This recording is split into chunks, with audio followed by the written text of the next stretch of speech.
So, paano nga ba magkaroon ng business dito sa Brazil kahit ikaw ay isang foreigner? Ano bang dapat mong mga requirements at ano ba dapat yung mga processes at yung mga legal structures? So, kung interesado ka sa video nito, stay tuned!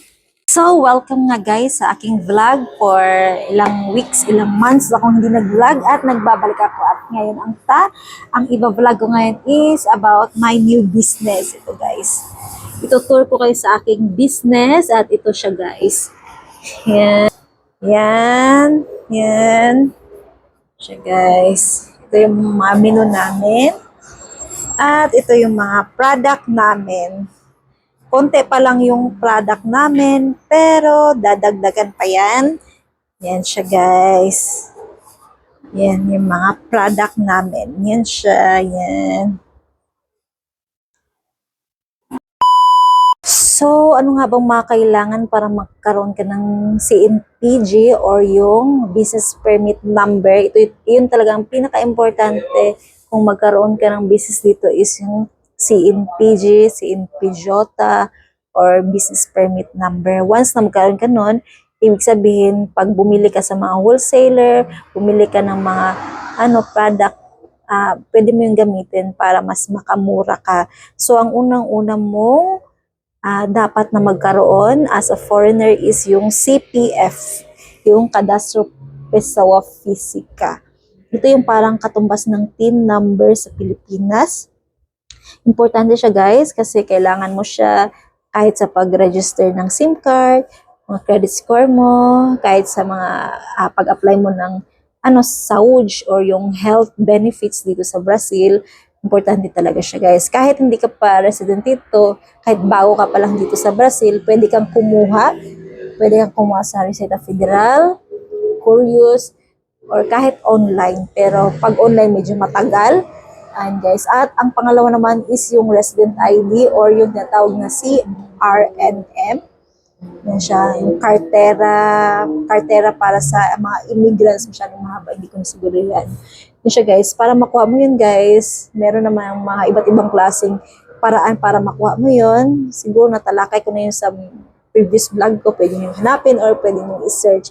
Kasi ngayon magpo-focus tayo sa pag-business. So, yun din, at ang pangatlo din is yung proof of address. Siyempre, is anong ilalagay nyo na address at ang isa din sa pinaka-importante is yung capital. Siyempre, kung mag-business ka, kailangan mo talaga ng capital. Din siya, guys. So, dito sa Brazil, guys, may tatlong structure sila sa business. Una-una yung MEI or yung Micro Individual Entrepreneurship para sa mga solo, mga individual, solo business lang. At ang nito guys, meron siyang advantage at saka disadvantage. Ang advantage ng pagiging May or Micro Individual Entrepreneur is walang hassle sa tax, mabilis lang siyang kunin through online, pwede mo lang siyang, kahit ikaw lang ang kumuha, pwede lang. At saka hindi mo siya kailangan ng accountant para mag-apply ng tax. At ang tax niya is fixed na every month may babayaran ka na fixed payment para sa tax. Ang kinaganda din ng pagkakaroon ng Mega is may benefit siya, may insurance siya guys. Kasali na siya sa binabayaran mo every month. Accident insurance, even pension, life insurance. Kung hindi mo siya i-cancel. At saka mabilis din siya i-cancel guys. Kung ayaw mo ng business, wala kang babayaran sa pag-cancel ng May. At ang disadvantage lang niya guys is hindi ka pwedeng kumuha ng maraming employer. Ang limit lang na employer nito is isa lang. Hindi ka pwedeng lumampas sa isa na employer. At ang limit niya lang nakita per year is 81,000 reais. Yun siya ang disadvantage niya.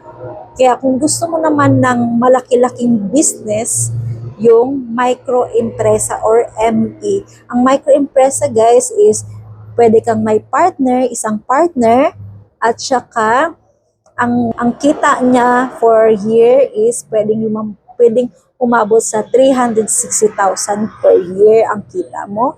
At ito guys, pwede kang kumuha ng maraming empleyado, walang limit sa empleyado pag ito yung kinuha mo na business structure. Ang disadvantage lang nito guys is kailangan mo siyang, pag medyo malaki-laki yung business mo, kailangan mo ng accountant para mag-declare ng tax mo.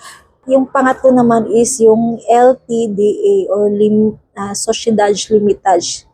Yan guys. Ito naman is parang enterprise nga. Pwede kang magkaroon ng partner, kahit ilan pa yung gusto mo. Wala siyang limit sa yung income kada taon. Kaso, yung may tax bracket siya. Ang advantage lang din ito guys is may kontrato social kayo kung saan yung mapoproteksyonan yung pag-aari-arian mo, hiwala yung ari-arian mo sa business mo. Yun siya guys, parang enterprise siya guys, diba? At may legal protection ka. Yun yung kinagandahan sa LTDA, is depende sa kita mo. Tsaka may bracket siya, ganun siya guys. At paano ka ba na mag-apply? Yung May, yung pinakasimple, through online lang, pwede kang mag-apply. Yung ME, kailangan mong mas maganda kumuha ng accountant, kahit yung limited social or LTDA, kailangan mo talagang kumuha ng accountant kasi sila yung mag-asikaso. Pag mag-open ka guys, hindi mo na kailangan wala ka nang ibang gagawin kundi pumunta lang sa accountant kasi sila nung bahala mag-asikaso sa mga dapat gawin. Ang gagawin mo lang, magpasa ka lang ng mga requirements mo. Yun siya guys. So, yun lang guys. Hindi naman masyadong complicated yung pagkakaroon ng business ito. Siguro yun yung kinagandahan dito sa Brazil. Hindi mo na kailangan pumunta sa BIR, DTR, gano'n, ang dami pa. Although, meron namang iba, depende din sa business mo, yun, sa pagkain. Kung pagkain, gano'n. Maraming mga requirements. Pero, hindi siya masyadong hassle. Yan. Siya guys. Kaya sa mga mag-business sa Brazil, welcome. Go ahead, bem-vindo. And guys, salamat sa inyong panonood guys. At dyan na nagtatapos ang aking vlog. Itatry ko ulit mag-vlog ng madalas. And guys, please comment. Don't hesitate to comment down below yung mga gusto nyo itanong. At kung ano yung mga gusto nyo malaman. Yan guys, salamat sa inyong panonood. Ciao, ciao!